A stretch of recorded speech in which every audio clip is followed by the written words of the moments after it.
Le Seigneur soit avec vous. Et avec votre esprit. De Jésus-Christ selon Saint Jean. Gloire à toi, Seigneur. En ce temps-là, Jésus dit à Thomas, « Moi je suis le chemin, la vérité et la vie. Personne ne va vers le Père sans passer par moi. Puisque vous me connaissez, vous connaîtrez aussi mon Père. Dès maintenant vous le connaissez et vous l'avez vu. » Philippe lui dit, « Seigneur, montre-nous le Père, cela nous suffit. » Jésus lui répond, « Il y a si longtemps que je suis avec vous et tu ne me connais pas, Philippe. Celui qui m'a vu a vu le Père. Comment peux-tu dire, montre-nous le Père? Tu ne crois donc pas que je suis dans le Père et que le Père est en moi? Les paroles que je vous dis, je ne les dis pas de moi-même. Le Père qui demeure en moi fait ses propres œuvres. Croyez-moi, je suis dans le Père et le Père est en moi. Si vous ne me croyez pas, croyez du moins à cause des œuvres elles-mêmes. Amen, amen, je vous le dis. Celui qui croit en moi fera les œuvres que je fais. Il en fera même de plus grandes, parce que je pars vers le Père. Et tout ce que vous demanderez en mon nom, je le ferai, afin que le Père soit glorifié dans le Fils. Quand vous me demanderez quelque chose en mon nom, moi, je le ferai. Acclamons la parole de Dieu. Louange à toi, Seigneur Jésus. Avant tout, je vous ai transmis ceci, que moi-même j'ai reçu. Le Christ est mort pour nos péchés conformément aux Écritures, et il fut mis au tombeau. Il est ressuscité le troisième jour conformément aux Écritures. Chers frères et sœurs, aujourd'hui nous célébrons la fête des deux apôtres, l'apôtre Philippe et l'apôtre Jacques. Et cette fête nous parle en premier lieu de ce que les apôtres, premiers témoins, non seulement de l'enseignement, mais aussi de la résurrection du Christ, ce qu'ils ont transmis. La première chose que les apôtres ont prêché a été, comme nous dit la première lecture d'aujourd'hui, tirée de la lettre de Saint Paul apôtre aux Corinthiens, la première chose prêchée par les apôtres a été la résurrection du Christ. Parce qu'un homme peut mourir pour une bonne cause. Beaucoup ont existé dans l'histoire de l'humanité. Beaucoup sont morts pour un idéal. La libération d'un peuple, la défense de la famille ou même la défense de la nation. Il y a toujours eu des personnes dans l'histoire, des personnes généreuses qui ont donné leur vie. La différence avec le Christ, c'est que lui, il a donné sa vie pour nous, une bonne cause, pour nous racheter. Mais la différence, c'est qu'il est vivant. Il est ressuscité. Les autres sont morts. Les autres personnes qui ont lutté pour un idéal, ces personnes sont mortes. Le Christ est mort et il est ressuscité. C'est la première chose que les apôtres ont prêché. C'est la première transmission dans l'évangélisation. Il est ressuscité. Nous l'avons vu ressusciter. Nous l'avons vu mort. Nous avons écouté ses enseignements. Nous avons vécu avec lui. Nous avons vu la passion.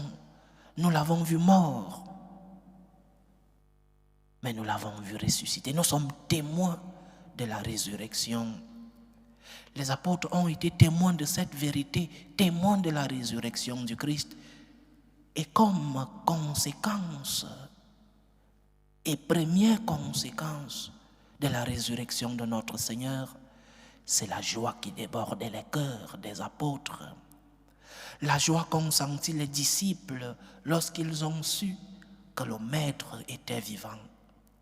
Alors, qu'est-ce que cela nous enseigne, nous aussi?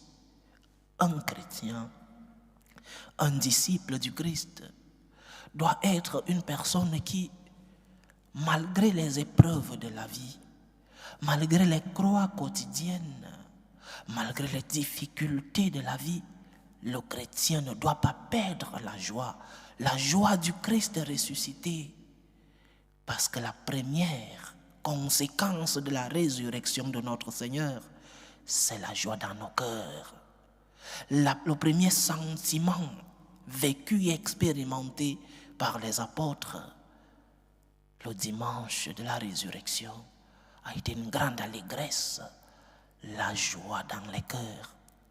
Alors, malgré tes épreuves, malgré tes difficultés, malgré cette croix qui pèse tant dans ta vie, la croix de la maladie, la croix de l'éducation des enfants.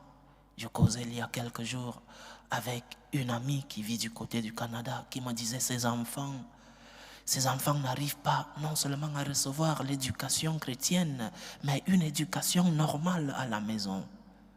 Malgré la croix de l'éducation de tes enfants, malgré la croix de la maladie, d'autres croient dans la vie, la maladie d'une personne aimée, la perte d'une personne chère. Malgré ta croix, malgré cette épreuve, ne perds pas la joie. Parce que tu sais que le Christ est ressuscité, ne perds pas la joie du chrétien. Le pape Paul VI disait que le monde aujourd'hui n'a plus besoin de grands maîtres. Le monde aujourd'hui a besoin de témoins. Témoins de la résurrection. Et la première conséquence de la résurrection, c'est la joie véhiculée par les apôtres. Il est ressuscité. Et c'est à travers cette joie que les apôtres ont eu la force d'aller transmettre cette bonne nouvelle. La bonne nouvelle de la résurrection du Christ. Une bonne nouvelle qui a été vécue et transmise. Alors, chers frères et sœurs, je te le répète aujourd'hui, faites des apôtres Philippe et Jacques, malgré tes épreuves, malgré la croix que tu portes, malgré ta passion, malgré les difficultés dans ta vie, ne perds pas la joie du chrétien. Tu dois être témoin de la résurrection du Seigneur dans ta vie personnelle. Oui, le Christ est ressuscité et cette résurrection doit nous apporter quelque chose dans nos vies personnelles. Ou alors nous disons, le Christ est ressuscité et moi je reste dans le tombeau. Non. La joie de la résurrection de notre Seigneur doit toucher nos cœurs. Et malgré les croix que tu portes, beaucoup portent beaucoup de croix. Et malgré ces croix, ne perds pas la joie de la résurrection. La joie, parce que tu sais que celui qui t'aime et celui que toi aussi tu aimes, notre Seigneur, il est ressuscité. Que le mal n'a pas le dernier mot dans ta vie, parce que le Christ a vaincu le mal. Que le mal, que le péché, que la mort n'a pas la dernière parole dans ta vie, parce que le Christ a vaincu la mort. Et le Christ, dans sa victoire sur la mort, il a vaincu la mort de ta vie. Il a vaincu ta passion. Il a vaincu ta croix. Donc, chers frères et sœurs, comme les apôtres, portons la joie de la résurrection. Comme les apôtres, soyons les témoins de cette joie, la joie de la résurrection de notre Seigneur. Le Seigneur a triomphé. Il a vaincu la mort. Il a vaincu le mal. Et sa victoire doit transformer ta vie. La victoire de la résurrection, la victoire du Seigneur sur le péché doit transformer ta vie de chrétien. Et la première conséquence de cette résurrection, c'est la joie que tu dois véhiculer. Tu portes une croix qui pèse, des difficultés dans ta vie, une grande tempête qui secoue ta vie. Regarde la croix du Seigneur et pense à la résurrection. Et cela doit te remplir de joie. Donc, chrétien, chrétienne, que la joie du Christ ressuscité t'accompagne, malgré les épreuves, malgré les croix, malgré les difficultés. Ne perds pas la joie. Notre Seigneur a vaincu la mort.